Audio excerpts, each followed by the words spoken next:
It's October 2023 and I'm continuing my exploration of Bulgaria by taking a series of journeys from its capital Sofia out to a monastery in the mountains, the longest inhabited city in Europe and the ruins of a mountaintop fortress.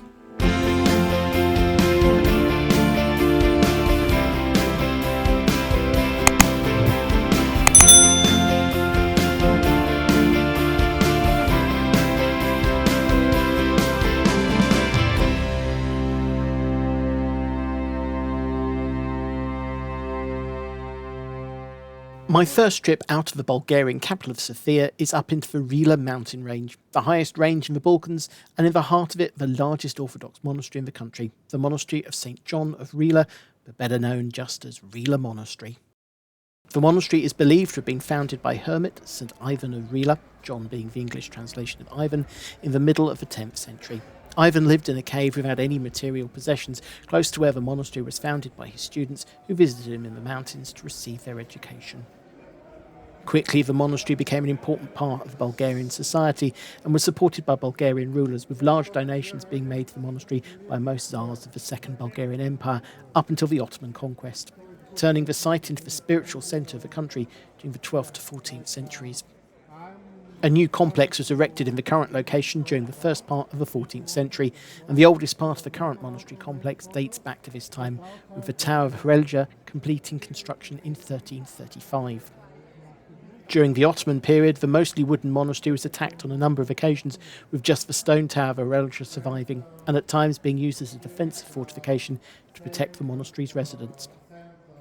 After being rebuilt in the 15th century, the bulk of the complex, which had been constructed in wood, was destroyed in a fire in 1833. Almost immediately, with the help of wealthy Bulgarians from across the country, funds poured in to help reconstruct the site, with building work commencing in 1834 and lasting for 28 years, the site reaching its current form in 1862.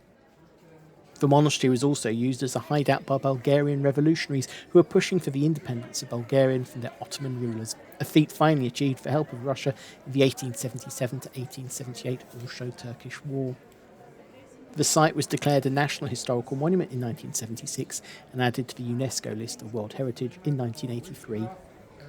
The complex is today made up of a richly decorated main church, which was constructed between 1834 and 1837, with 5 domes, 3 altars and 2 side chapels. Inside, where filming is not permitted, there's barely a surface that isn't gold-plated or carved wood. The frescoes that decorate the building were completed in 1846. The 4-storey residential part of the complex consists of 300 chambers for the monks. At its peak, the monastery was home to 300 monks with a similar number of students or assistants supporting them. Other parts of the complex include 4 chapels, an abbot's room, kitchen, library and donor's room.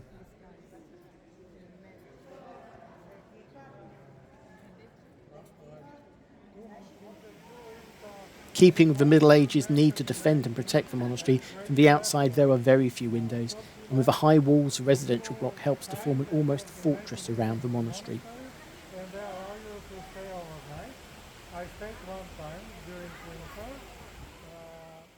The 14th century built Hrelja Tower was often used as a defensive position and built with the intention of sheltering the monks should the monastery come under attack, with the only original access into the building being up high on one side, accessed today by steep wooden stairs, but easily defendable by removing the ladders that would have been used.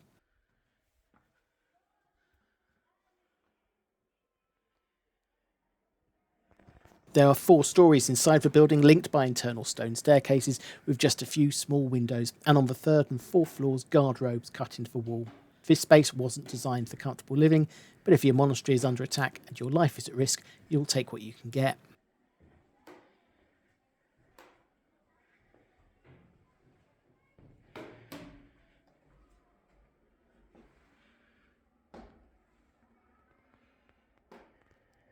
As you get further up the building, the openings for light get larger as the chances for attack decreases. From the 4th floor, there are large archway openings overlooking the domes of the much more modern rebuilt church below. Climbing up to the 5th and top floor, you're met with stunning views out of the roof of the complex and to the wooded hills beyond. And slightly further along the gallery for views directly across the mountain peaks that loom down on the monastery, as well as views down into the monastery complex itself.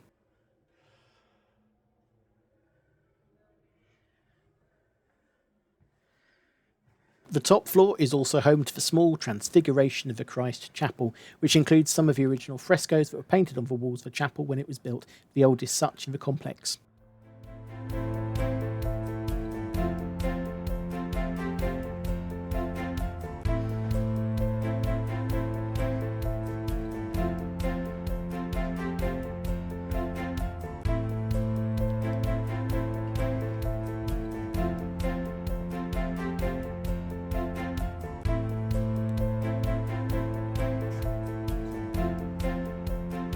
In 1961, the Politburo of the Central Committee of the Bulgarian Communist Party declared that all ecclesiastical activities should be terminated and the site converted into a museum under the control of the Ministry of Education and Culture. The building's new purpose started in 1965, with the monks being moved out to other monasteries around the country.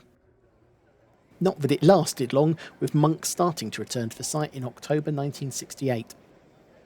On the 3rd of May 1991, the monastic status of Rila Monastery was restored by a decree repealing the 1961 law. As of 2015, there are 58 residents of the monastery. 115 kilometres due east of the largest monastery in Bulgaria is the oldest continuously inhabited city in Europe, and today, Bulgaria's second city, Plovdiv. Plovdiv has evidence of continuous human habitation going back over 8,000 years, with, through archaeological excavation, signs of human habitation going down 12 metres into the subsoil of the city, back to necropolises dating from the Neolithic era, pottery from the Paleolithic era between the Stone and Bronze Age, Thracian necropolises from the 3rd millennium BCE, and parts of the Thracian town from the 2nd millennium BCE.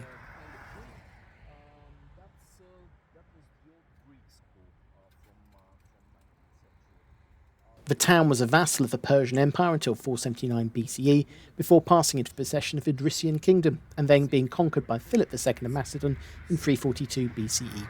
Philip named the city Philippopolis, which is the name that it retained through its incorporation into the Roman Empire, its move into the Eastern Roman Empire, through its incorporation into the First Bulgarian Empire in 836, its conquering by the Crusader army of Frederick Barbarossa in 1189, right up until the city was seized by the Ottomans in 1371, who renamed it Filibi.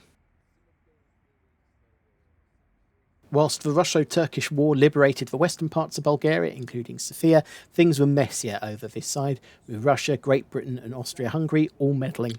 Eventually Plovdiv became the capital of the autonomous region of Eastern Rumelia, with a constitution and governor appointed by the Ottoman Empire.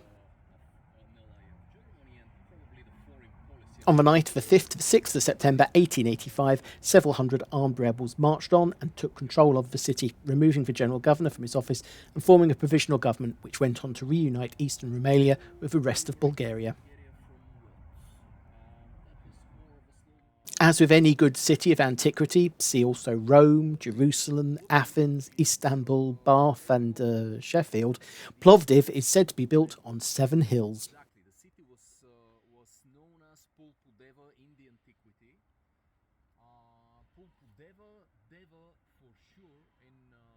Today, the old town stretches across 3 hills, with the ancient theatre in the saddle of 2 of them. The Clock Hill sits between them, and 2 further hills sit to the west. For those keeping count, that's only 6. The 7th hill existed until the 20th century, when its unique granite turned out to be particularly useful for making paving blocks, and the hill was slowly quarried away. Today, it's the site of a shopping mall.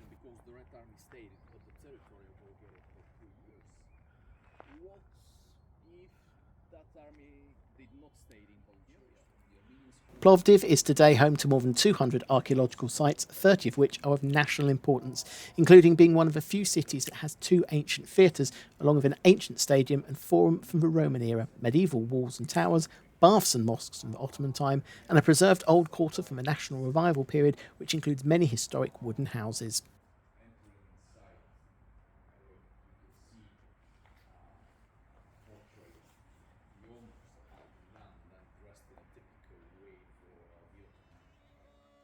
Just one gate of the medieval wall survived into the old town, the Hissa Kapia, or Castle Gate. The gate was built in the 11th century over foundations of an earlier Roman gate.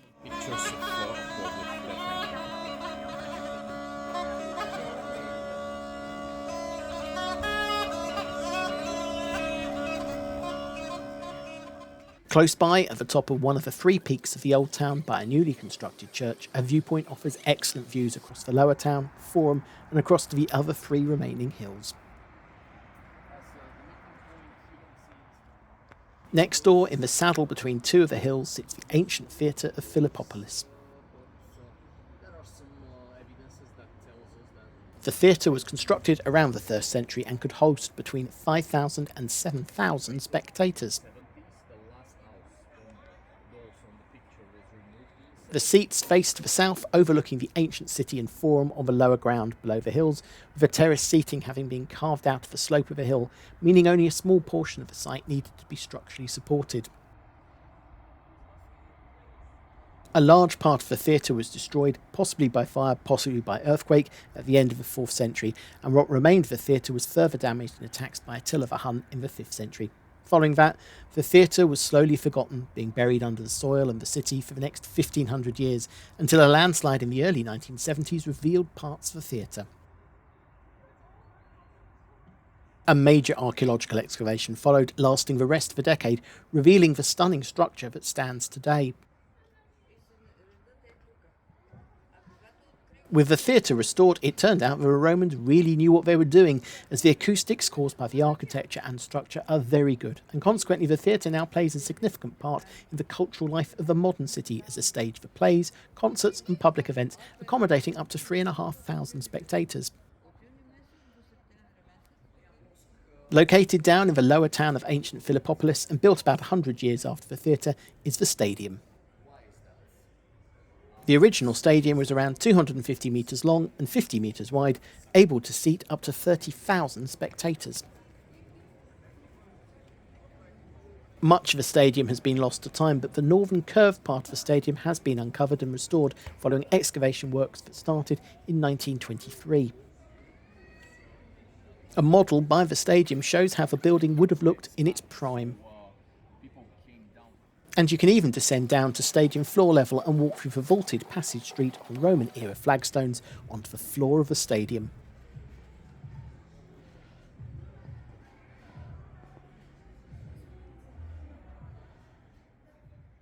In 1971, work was underway to construct a new central post office building for Plovdiv, at which point the builders stumbled upon the Roman forum of the city. Ongoing excavation works over the intervening years have uncovered much of the eastern, northern and southern parts of the ancient central square and many of the surrounding buildings. In 1988, the excavations uncovered the Odeon of Philippopolis.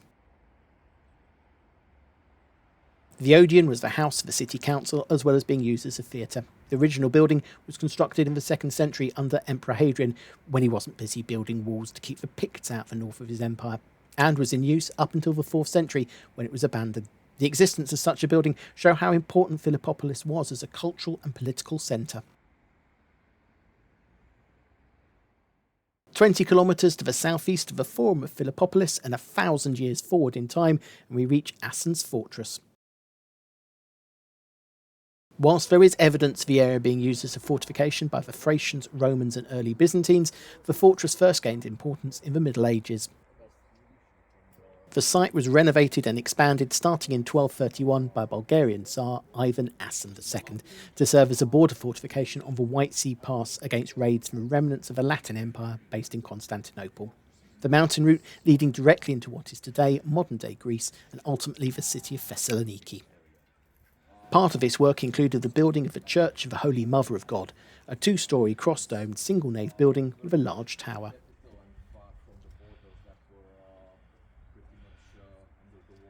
Whilst the rest of the fortress was destroyed and left to decay by the Ottomans after their conquest in the 14th century, the soldiers sent to destroy the church refused, and the building continued to be used by the local Christian population. The upper floor of the building still has remnants of the frescoes and icons.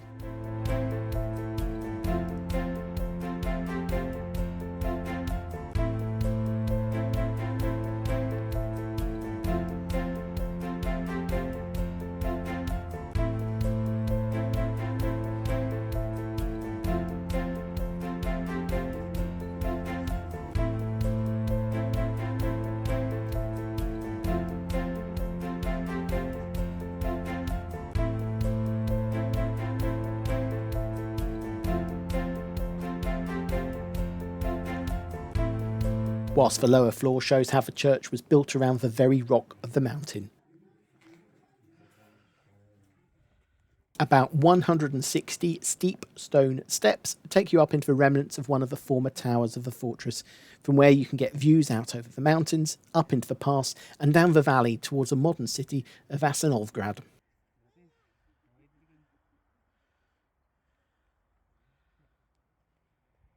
There are also pretty stunning views back down onto the church itself.